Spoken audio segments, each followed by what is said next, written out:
This video is going to be slightly different to the ones I've been making lately, but it's something I feel is important about the recent riots that happened in Leeds and also in London, and also about the stabbing from cultural enrichers in Wigan.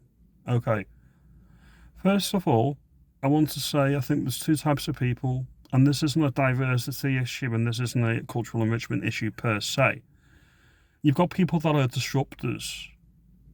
You can categorise the just stop oil types and anyone that defaces art in that category. And you've got the people that just want to be left alone and get on. So you've got two types of people. You've got the disruptors and you've got the people that aren't. Okay? I'm one of the people that just wants to get on. There was riots in the UK, I think it was 2011 or 2010. I was like, why the hell would anyone do that? Why would anyone want to do that? Why would you riot and destroy your country? What's the purpose? Someone's going to pick up the bill. That's my thoughts on the matter, and I think it wouldn't solve anything, and it never would solve anything. That's just my opinion on that. Your mileage may vary, but that's just me.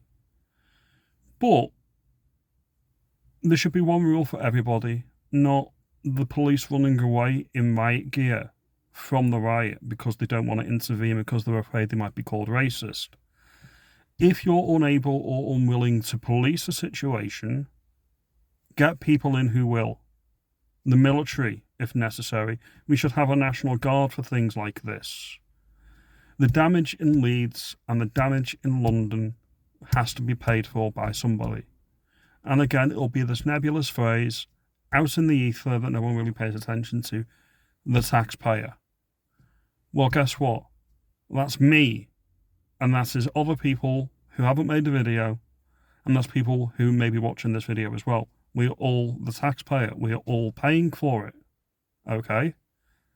So if we've got cultural enrichers or disruptors that do not abide by our rules, they should be dealt with severely, simply because it shouldn't be tolerated. Because the vast majority of people, I think, are like me, that just want to be left alone. We want low taxes. We just want to get on with our lives. The politics of the subcontinent, specifically Bangladesh, from what I've been reading about the riots in London, well, why is this playing out on my streets? Why is this happening in London?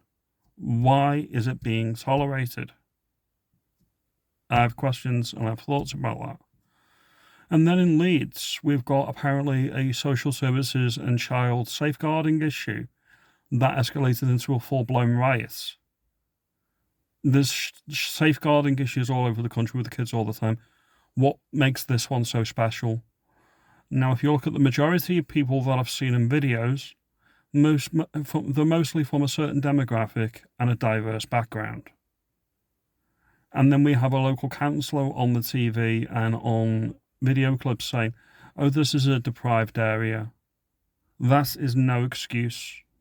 There's lots of places in the country that are deprived. There's lots of places in the country that have poverty issues.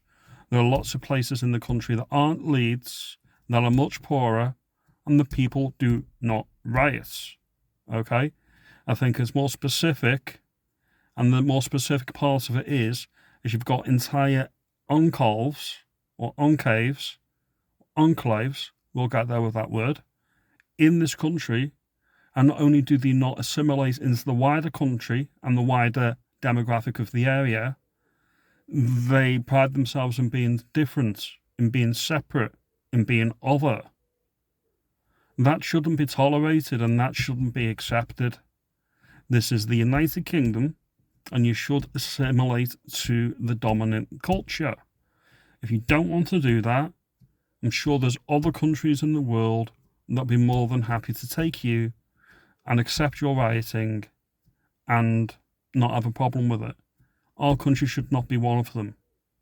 Anyway, if you like this video, give me a thumbs up, give me a like and a subscribe, and I will see you in the next video, because I think I'm onto something with this. Thank you.